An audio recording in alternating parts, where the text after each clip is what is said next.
नमस्कार दोस्तों, नमः शिवाय। जीवन ज्योति चैनल में आप सभी का हार्दिक स्वागत करती हूं। दोस्तों, आज की वीडियो सर्वपितृ अमावस्या पर होने वाली है, जो कि पितृपक्ष की सबसे महत्वपूर्ण और सबसे खास तिथि है।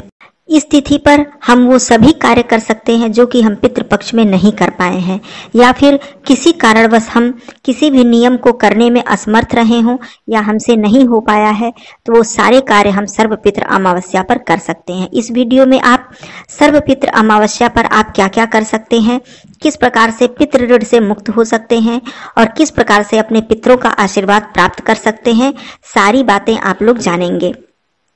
यदि आपने पितृपक्ष में श्राद्ध कर लिया है, सारे नियम किए हैं, तब भी आपको अमावस्या पर क्या क्या करना चाहिए वो भी आप इस वीडियो में जानेंगे। तो अमावस्या तिथि ऐसी तिथि है जो कि पितृपक्ष की सबसे महत्वपूर्ण तिथि मानी जाती है। तो आप लोग ये सभी महत्वपूर्ण कार्य करना बिल्कुल मत भूलिएगा, क्योंकि जब आपको पितरों का आशीर्वाद प्राप्त होगा तभी आपके घर में सुख, सौभाग्य, धन धान्य और पूरे परिवार में खुशहाली बनी रहेगी। इससे देवता भी प्रसन्न होंगे और जो भी आप पूजा पाठ करेंगे उसका संपूर्ण लाभ आपको प्राप्त हो सकेगा। तो अमावस्या तिथि पर, जिसे कि पितृ विसर्जन भी कहते हैं, इसी दिन पितरों की विदाई की जाती है।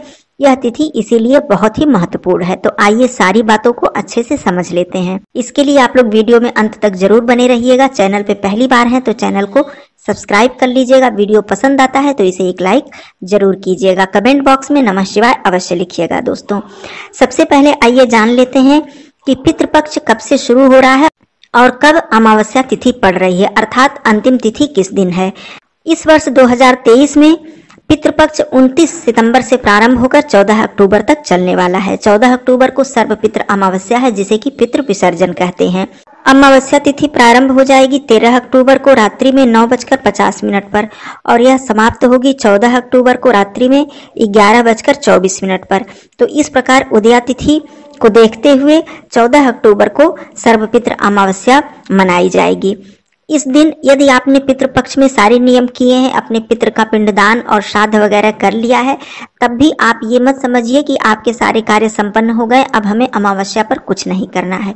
बिल्कुल हमें इस दिन पितरों की विदाई करनी है, पितृ विसर्जन करना है। तो सुबह सवेरे आप लोग उठकर स्नान आदि करके सबसे पहले सूर्यदेव जी को जल देने के बाद अपने पितरों का तर्पण अवश्य कीजिएगा। उसके बाद अपनी दैनिक पूजा कीजिएगा। जैसा कि आप सभी लोग जानते हैं कि पितरों की जो पूजा होती है वो दोपहर के समय होती है, अर्थात 11 बजे के बाद से पितरों के निमित्त श्राद्ध वगैरह किया जाता है। तो इस प्रकार से आप लोग पूजा करने के बाद आप सबसे पहले दान का कार्य कीजिएगा, अर्थात दान निकालिएगा। दान आप सभी लोग जानते हैं, अन्नदान, वस्त्र दान और जितना भी आप लोग दान कर सकें, जो भी दान कर सकें अपनी शक्ति के अनुसार दान अवश्य कीजिएगा।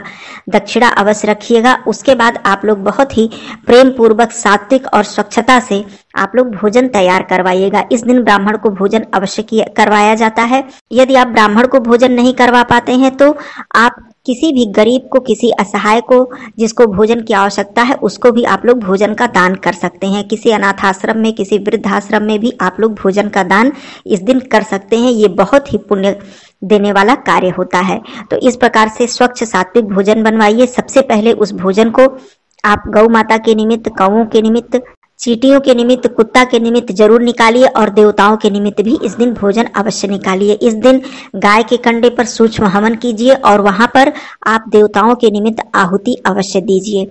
उसके बाद आप भोजन यदि करवा पाते हैं, जैसा कि मैंने बताया, आप भोजन अवश्य करवाइए ब्राह्मण को, नहीं तो आप भोजन का दान कीजिए। इससे पहले आपके परिवार के सदस्य भोजन ग्रहण ना करें, जलपान इत्यादि कर सकते हैं।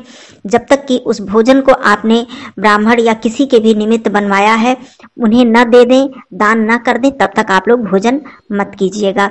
अमावस्या के दिन गंगा तट पर जाकर श्राद्ध करना या पुण्यदान करना बहुत ही शुभ फलदायी माना जाता है। लेकिन यदि आप ऐसा नहीं कर पाते हैं तो आप अपने घर पर ही ये सारे कार्य कर सकते हैं। दूसरी बात, अमावस्या तिथि इसलिए भी महत्वपूर्ण है, यदि आप पितृपक्ष में किसी भी कारणवश अपने पूर्वज की तिथि पर श्राद्ध नहीं कर पाए हैं या फिर आपको आपके पूर्वज की तिथि मालूम नहीं है, किसी भी दुर्घटना में उनकी मृत्यु हुई है, किसी कारणवश आपको उनकी तिथि नहीं पता है, तो आप ये सारे कार्य अमावस्या तिथि पर कर सकते हैं। उनका श्राद्ध, पिंडदान, सभी कार्य आप अमावस्या तिथि पर कर सकते हैं।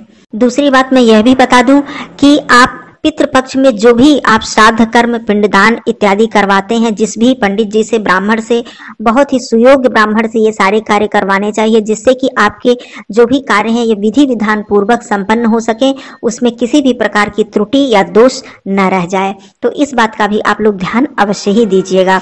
ब्राह्मण को आप अपने घर में आमंत्रित करके यदि भोजन करवाते हैं तो एक दिन पहले ही ब्राह्मण को आमंत्रित करें, बहुत ही श्रद्धा पूर्वक, और अमावस्या तिथि पर उन्हें अपने घर बुलाकर उनके चरण धोएं, उन्हें आसन लगाकर बिठाएं और बहुत ही स्वच्छता से, बहुत ही आदर पूर्वक आप उन्हें भोजन कराएं।